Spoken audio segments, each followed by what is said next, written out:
As with all other forms of media, video games are sorted into genres to describe their content. Looking at Steam's list of genres and themes, we've got first-person shooter, third-person shooter, hack and slash, arcade and rhythm, and adult only. But if you've played even just a few video games, you'll probably realize that a lot of them don't fit cleanly into just one category. Subnautica, for example, has survival and horror listed as user-defined tags on its store page, which can get kind of confusing because it is pretty much purely a survival game, but there are some areas of the map that can be scary. So it's a survival game with horror elements, but it's not a survival horror game because that's a completely different genre. But what really is the difference between a survival game with horror elements, a game that's both survival and horror, and a survival horror game? Well, let's try to define, or at least list a couple defining features of each of those. Survival games usually have something like hunger and or thirst that can affect the player's health, expansive and progressive crafting systems, and a focus on exploration to find resources in order to, well, survive. Horror is simple, it's just a game that's scary, and obviously all survival horror games are horror games. But all survival horror games are not survival games. Survival horror games are generally defined by features like inventory and item management, exploration, usually for the purposes of finding resources, puzzle solving, and progressing the story, and most importantly, limited means of defense against enemies. That's where survival horror is different from other genres of horror. The fact that the player should feel like they're just barely surviving against whatever monster is trying to get them. Now that that's all defined, let's look at 3 games that all sit somewhere on this line: Subnautica, Darkwood, and Silent Hill. As I've already said, Subnautica is a game that's pretty much purely survival, but with a hint of horror sprinkled in around the darker and spookier areas. Pretty straightforward. On the other end of the scale, we have the Silent Hill franchise, which is arguably the definition of the survival horror genre. But Darkwood is where things get a little confusing. If we look at its Steam user tags, but discard the ones that aren't really genres, we get survival horror and survival. Like survival games, Darkwood has a fairly expansive crafting system and focuses on exploration as a means of obtaining resources. But there's no thirst or hunger, and the crafting system isn't as linearly progressive as games like Minecraft and Subnautica. On the other hand, like survival horror games, Darkwood is scary, also uses exploration as a way to progress the story, and gives you fairly limited means of defense against enemies. But there's not a huge focus on inventory management, very little puzzle solving, and there's also all those survival elements that I just mentioned. So I guess this means that Darkwood is a survival horror game, or a survival horror survival game. We've now reached the point where I'm actually talking about the title of the video. Games that perfectly fuse 2 otherwise unrelated genres are always really fascinating to me. Despite their names, survival and survival horror are some of the most different genres from each other. If we take what I would consider to be the defining games of each, Minecraft for survival and Silent Hill 2 for survival horror, there's really no comparison to be made. Any similarities you could list between them would be way too vague and broad to have any kind of significance. Yet somehow, if we put them each at one end of a line and plot a point in the middle, we end up with Darkwood. But how does this work? How do you go about combining 2 completely unrelated genres? It's not as simple as just saying combine the best parts from each genre. So let's look at what Darkwood specifically does successfully. I think probably the biggest thing that Darkwood uses to combine survival and survival horror is its use of exploration. On the survival side of things, if you don't go out and explore, you're not going to be able to find the resources you need to survive. On the survival horror side, you also need to explore in order to find key locations and progress the story. In terms of how exploration feels in the game, it feels like a survival horror game's map, but spread way out into something that's more like the size of a survival game. You might expect that this just makes it so there ends up being a lot of downtime, just walking from one key location to the next, but that's not the case at all. The landscape's dotted with plenty of interesting structures to loot, NPCs to talk to, and enemies to engage or to try not to engage with. So when that's combined with the fact that you're rewarded for exploring with things that are important for both survival and progressing the story, it makes for a really effective gameplay system. Darkwood is honestly a 10 out of 10 game for me, and I could write an entire video about everything I like and find fascinating about it, but that's not what you're here for, so I will refrain and just say that this game does an excellent job of combining 2 very different genres. Another example of something like this is Elden Ring Nightrein. The 2 genres it combines are Souls-like and roguelike. Much like survival and survival horror, these games have fuck all to do with each other. It's even weirder considering the fact that this game was made by the people who invented the Souls-like genre. For anyone who doesn't really know what I'm talking about, this is like if the people who made Breaking Bad announced an animated spin-off of a spin-off of the original series. Oh wait, they did do that.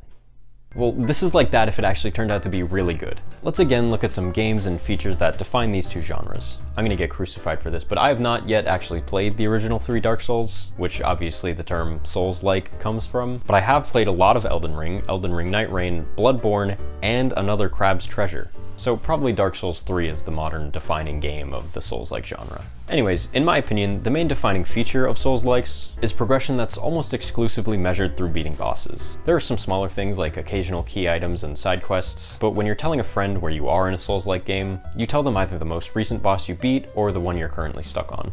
This is also different from other genres in games with bosses, like Mario for example, because in those games, there are levels in between the bosses that serve as a distinct measure of progress. With Souls-likes, most of the time you could theoretically just run straight from one boss to the next and avoid all the enemies in between.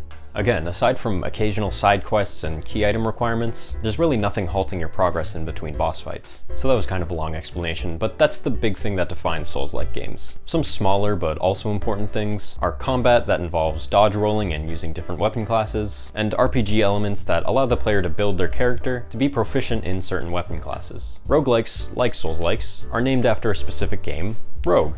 However, dissimilar to Dark Souls, Rogue was released over 45 years ago. The definition of roguelike has obviously changed a lot since then, so I think that the modern defining game of the genre is Risk of Rain 2.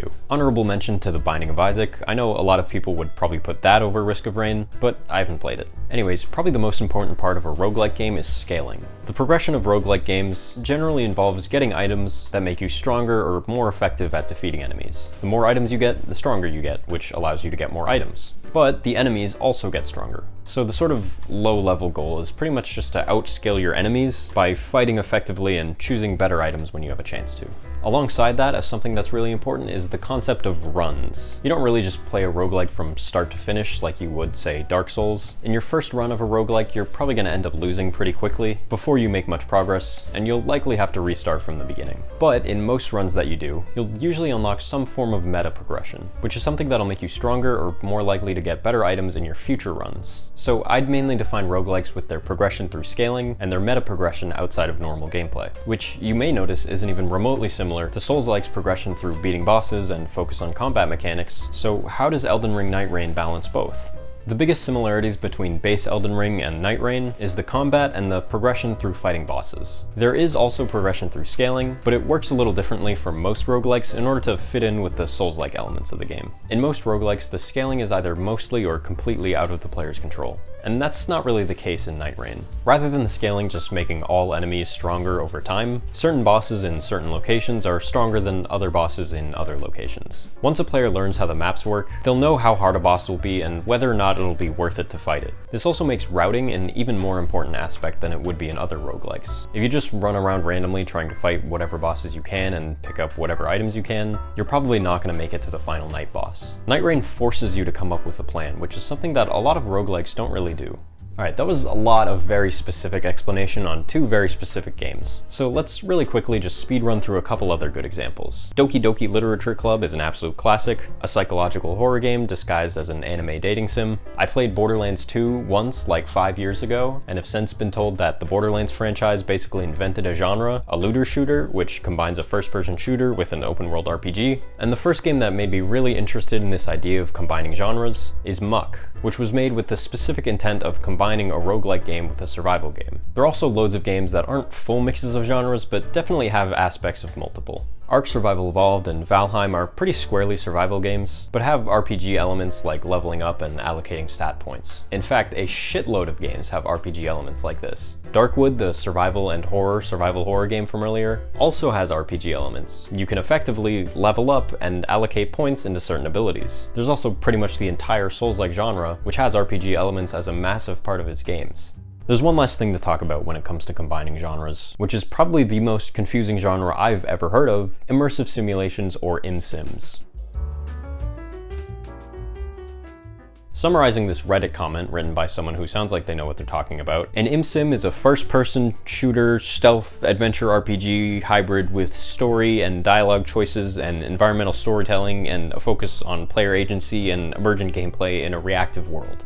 You may notice that that might not sound like a game genre, it sounds like 4 or 5 game genres. There are a lot of examples that this guy on Reddit lists, but the only one I've played is Prey.